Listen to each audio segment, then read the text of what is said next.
Welcome to this YouTube channel, Biafra latest updates. Good morning, good afternoon, good evening, depending on where you're watching from. If this is the first time that you're coming across this video or you're stopping by this channel, please enter and grab a seat. In this channel, we do all breaking news concerning Biafrans or any latest updates concerning Biafrans or our leader, Mazi Nnamdi Kanu. I want you to watch this video to the end and write on the comment section what you think about the video. Do well to write your opinion constructively, because in this channel, every opinion do count. So my people, do watch the video to the end, and if you like the video, do share the video to your friends and family. Comment on the comment section, subscribe to this YouTube channel, turn on your post notification so that whenever I upload a video, you'll be among the first to be notified. I will see you in my next video. Let's watch the video together. Good afternoon. Good afternoon, my fellow Biafra. And happy Sunday to you all. Ifụlọ ka Chukwu na-esi aza ebere. Odisa na-aza ebere mgbe niile. Ọ ya ekpere niile ndị mmadụ na-ekpe n'isi this bad government anyị nwere. Na-eme ncha niile na-eje end up one after the other. All the politicians. Ndị asị na onye na-ana aka azụ ma na-afụ na na-akpagbu ụmụnne fa. Mma ama ebe ị ga-eje rie ego a. Ebe awadida nọ n'ime na-eri anya. None of them dey bothered whether ma Nnamdi Kanu ma ọ na-erikwe nri ọ na-aṅụkwa mmiri. Kedu ka o si aranwudo ụra ebe ọ nọ? Kedu ihe ọ na-agabiga? Which na negotiation a na-atọchi ya each of every day. Ka o nwee ike ma agree n'ihe ndị ori a na-agụ ya ka ọ sọkọ mbọ. But I know my leader.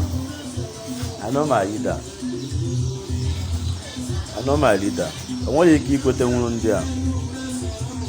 But how many of us makwana the sacrifices ọ na-pay for the benefit of each of every one of us? After video that's non-government bụ this morning.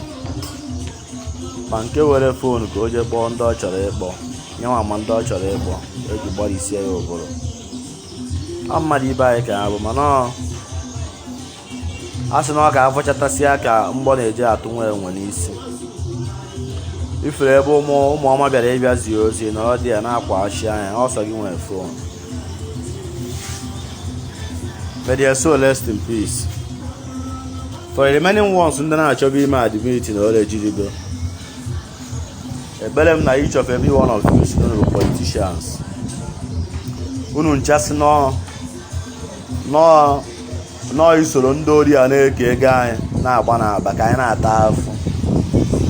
Ụma m na unu nwanye na-eche unu one after the other. Ọ ga-erutechi onye ọbụla. Each of every one of you. Ndị na-abụ ndị one Nigeria, unu nche ga-akwụsị ihe unu mere onwe unu. Ka anyị na-akwadokwa eti nke na-abịanụ. Ka anyị burukwa n'obi na anyị ka nọkwa mgbocha na nzacha. Ndị ọjọọ niile abụsị ndị one Nigeria. Ekpere mbụ na non-gọọmenti nke ndị nna amụọ ndị abụ ga-ezutechi unu ofu.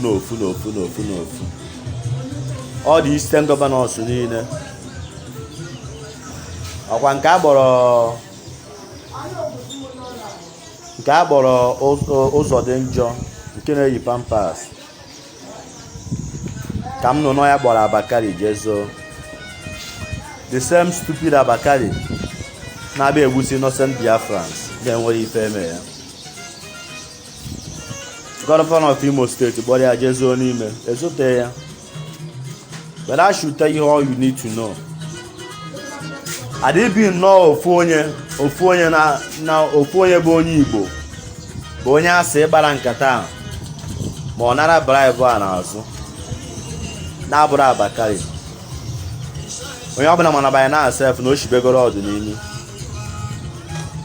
that should also tell you what you need to know. And based on no phone email, and we're going to the border. Onye nke pụta ode ogologo article de erie kwu erie. Wa ihe niile this man mee na enyego evidence, ama m evidence ọzọ ha na-achọ. Onwego onye kwu ka a chụọ ya. Onwego n'ime ndị Hausa asị ka a chụọ ya.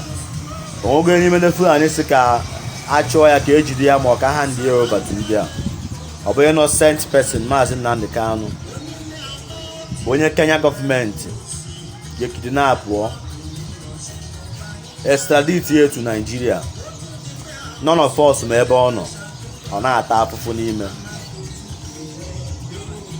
O ji si meke sị ka njide nwa obi m aka maka nsị ka m kwere ka o si eme m sef. Enwere m ike inwe BP.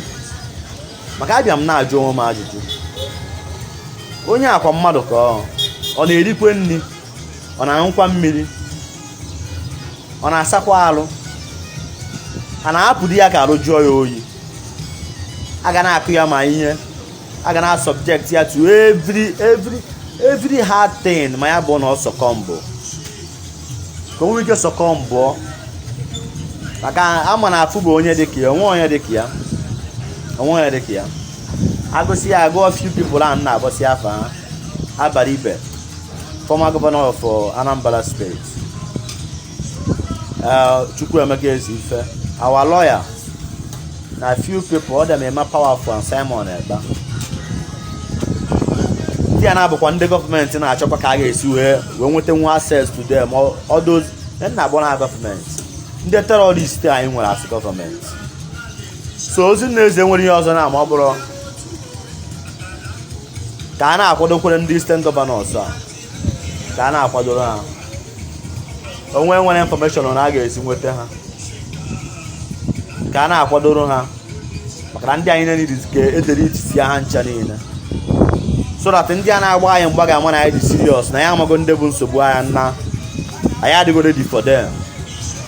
Gba ha nwere onwe hazi a na-eplay to our two, mana na onwebi ihe ndị anyị mere ndị nke bụ ata anyị nwere etiti ọka bụ ndị Eastern Governors na ndị ọha na eze ndị ori.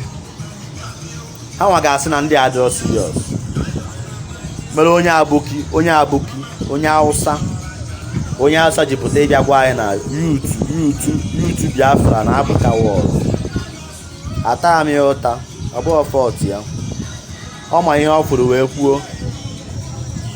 So na-asị biko ka anyị na-akwado 8 sit at home a. Ọ bụrụ ọjọọ keke eme sit at home, deprive ndị mmadụ ahịa, mmemme ntamimo. Ọ bụrụ ya bụ the remedy, mana o sokwa in a way. Ka anyị na-akwado ihe a, anyị na-akwadokwere ndị a bụ ndị a fọrọ ntutu taa. Si na eje na-eje ere anyị n'azụ, eje eme iche ndị Fulani agwa ha na-akakwa na one Nigeria. Ofu onye ga-esikwe n'ọra, mana ọra a ga-esiri ofu onye. Ka amarakwa na ya adọrọ in support of them, na anyị nwa bụ Biafran, ọ ihe anyị stand for. Na anyị chi nwere onwe anyị chi nọrọ onwe anyị. So ọ bụ na ị so na ndị na-eme one Nigeria, ama m na ịma ihe na-eche gị. You know what is waiting, ịma ihe na-eche gị, what is waiting for you bụ destruction. A ga-anụ unu ncha n'iyi. Ebele anyị na-ekpe na ọnụ niile anyị na-ebu. But unknown government ga-discover soon one after the other. Unu ncha bụ ndị ọjọọ ma ọjọọ ụzọ ka arụ ha ma ndị otu ha. Ma my governor of Abia State si na Abia emepego na enwe Mr. Biz, enwe Tetrazini, nke a ifere na-adịghị eme ikpeazụ. Ebele m n'isi unu bụ na unknown government ga-ezutecha unu ncha niile n'aha Jizọs ise. Mana ekwukwe na-asị bikonu ka ọ na-echu anyị ụra, anyị nwa bụ ndị nwa ife our leader na-agabiga.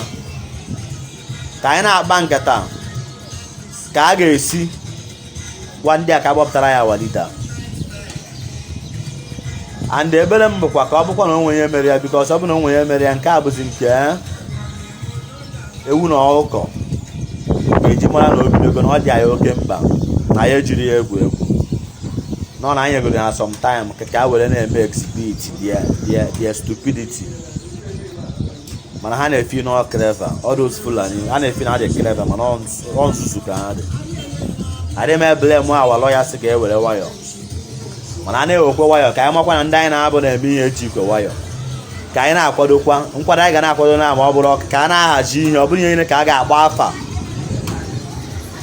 ndị debere ego ndị si na abatara ego ejisi ike na-ewepụta ego a ga-eji na-egote ngwa ọgwụ ka ọ si nwe obere oge na ọ ga-atajuru o bido ga-ebido.